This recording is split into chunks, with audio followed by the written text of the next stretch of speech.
एक समय की बात है, एक छोटे से गांव के किनारे दो बिल्लियां रहती थीं। वे दोनों बिल्लियां आपस में बहुत अच्छी दोस्त थीं, लेकिन कभी कभी खाने के लिए झगड़ा भी कर लिया करती थीं। एक दिन गांव में एक घर के बाहर उन्हें एक रोटी का टुकड़ा पड़ा हुआ मिला। दोनों बिल्लियां उस रोटी के टुकड़े को देखकर बहुत खुश हुईं, लेकिन अब उनके बीच यह सवाल खड़ा हो गया कि रोटी को कौन खाएगा। पहली बिल्ली ने कहा, मैंने इसे पहले देखा तो यह रोटी मेरी है। दूसरी बिल्ली ने जवाब दिया, लेकिन मैंने इसे उठाया है, इसलिए यह रोटी मेरी होनी चाहिए। दोनों बिल्लियां आपस में बहस करने लगीं और रोटी को बराबर बांटने का कोई तरीका नहीं सूझा। बहस बढ़ती गई और अंततः दोनों बिल्लियां परेशान होकर यह तय करने लगीं कि कोई और उन्हें इसका समाधान बताए। अचानक उन्हें एक बंदर दिखा जो पास के पेड़ पर बैठा था और उनकी बहस सुन रहा था। दोनों बिल्लियां बंदर के पास गईं और उससे मदद मांगी।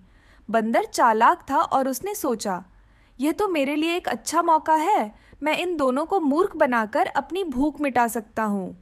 बंदर ने बड़ी चालाकी से कहा, तुम दोनों की समस्या का समाधान मैं कर सकता हूँ। मुझे रोटी दो, मैं इसे बराबर बराबर बांट दूंगा। दोनों बिल्लियां बंदर की बातों में आ गईं और उसने रोटी को बांटने की जिम्मेदारी दे दी। बंदर ने रोटी के टुकड़े किए, लेकिन जानबूझकर एक टुकड़ा बड़ा और एक छोटा कर दिया। फिर उसने कहा, यह टुकड़ा बड़ा है, इसे छोटा करना पड़ेगा। उसने बड़ा टुकड़ा थोड़ा सा खा लिया।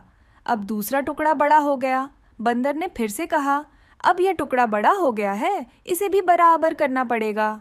और इस तरह उसने दूसरा टुकड़ा भी थोड़ा सा खा लिया।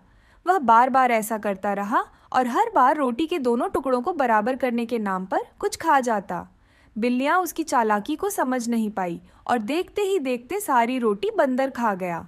अंत में बंदर ने कहा, अब रोटी खत्म हो गई है, लेकिन चिंता मत करो, मैं तुम्हारी समस्या हल कर चुका हूँ। यह कहकर बंदर वहां से चला गया और बिल्लियां उसकी बेवकूफ़ी की शिकार हो गई। अब दोनों बिल्लियां पछताने लगीं और आपस में सोचने लगीं कि अगर वे खुद ही आपस में रोटी बांट लेती तो बंदर उन्हें धोखा नहीं दे पाता।